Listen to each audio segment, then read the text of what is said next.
అండి అందరికీ. నా కూతురు అయితే ఆనపకాయ విత్తనాలు అయితే వేసిందని చెప్పాను కదండి మీకు. అవైతే సరదాగా వేసిందండి, నిజంగానే వచ్చాయండి. వస్తే వాటికి ఫ్లవర్స్ అయితే వచ్చినాయండి.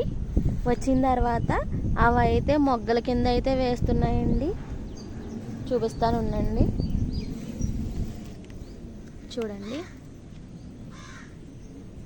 ఇదైతే కాయలా వస్తుందండి. మొత్తం ఇవి అయితే చాలా వచ్చినాయండి. మొత్తం పాదంతా అయితే వచ్చినాయి. ఫ్లవర్స్ ఎక్కడ ఉంటే అక్కడ వచ్చాయన్నమాట ఇవి. చూసారా, పాద అయితే చాలా పెద్దగా వచ్చింది. మొత్తం ఇవన్నీ అయితే మొగ్గలు అయితే వచ్చినాయండి చాలా మట్టికి. చూసారా ఎంత బాగా వచ్చిందో. పాద అయితే చూసి చూడంగానే పెద్దగా అయిపోయిందండి. ఇంత పెద్దగా అవుతాయి అనుకోలేదు అసలు. చూడండి భలే వచ్చినాయి. మొత్తం అన్ని పిందులు అయితే వేసేసినాయండి. మా వారైతే ఏమంటున్నారంటే ఎలకల్లో కొరికేస్తాయి ఇవి, ఉంచవు, పిందులు అయితే ఉంచవు అంటున్నాయండి.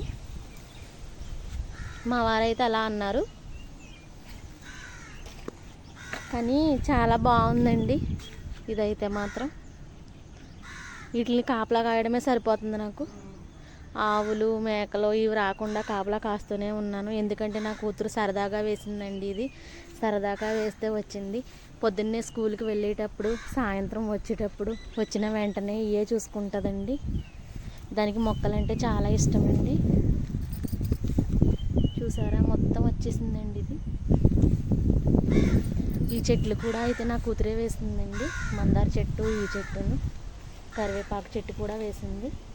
అలాగే పప్పాయి చెట్టు కూడా వేసింది. చూడండి, దానికి చాలా ఇష్టం అండి మొక్కలంటేనే.